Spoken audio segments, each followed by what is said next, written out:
Everyone and welcome to my channel. My channel name is Electro Made Easy. If you haven't subscribed it, then please subscribe my channel.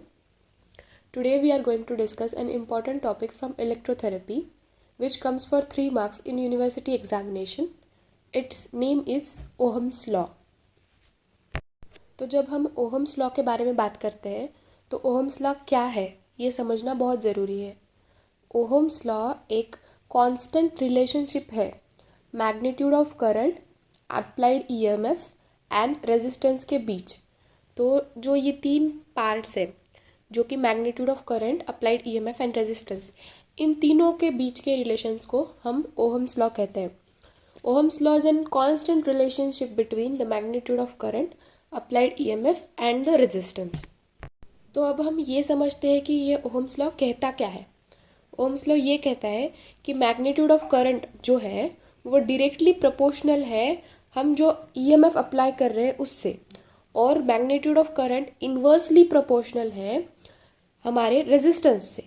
मतलब जितना ज़्यादा resistance उतना कम current उससे पास होगा, और जितना कम resistance उतना ही ज़्यादा वो पॉइंट से करंट पास होगा।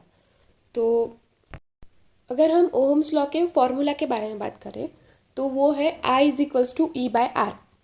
इसमें I है करंट जो कि एम्पियर्स में हम डिनोट करते हैं, E जिसका मतलब है अप्लाइड ईएमएफ जो कि हम वोल्ट्स के बेसिस पे देते हैं, और R का मतलब है रेजिस्टेंस जो कि हम ओहम्स में काउंट करते हैं। अब इन तीनों में से हमें अगर कोई भी 2 क्वांटिटीज का पता हो तो हम तीसरी क्वांटिटी का वैल्यू निकाल सकते हैं। जैसे अगर हमको I और E का पता हो, करंट और अप्लाइड ईएमएफ का, तो हम रेजिस्टेंस का सकते हैं वैल्यू। और अगर हमें E और R का पता हो जिसका मतलब ईएमएफ और रेजिस्टेंस पता हो तो हम करंट निकाल सकते हैं। और अगर हमें रेजिस्टेंस और करंट पता हो तो हम ईएमएफ भी निकाल सकते हैं। तो यही था Ohm's law. Thank you so much guys.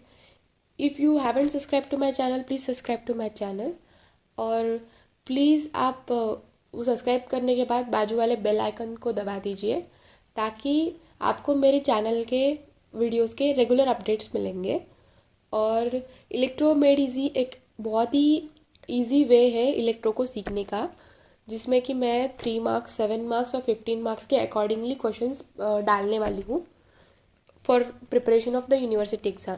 तो अगर हमें कितना लिखना चाहिए यूनिवर्सिटी में इलेक्ट्रो के पेपर में, ये भी हम इससे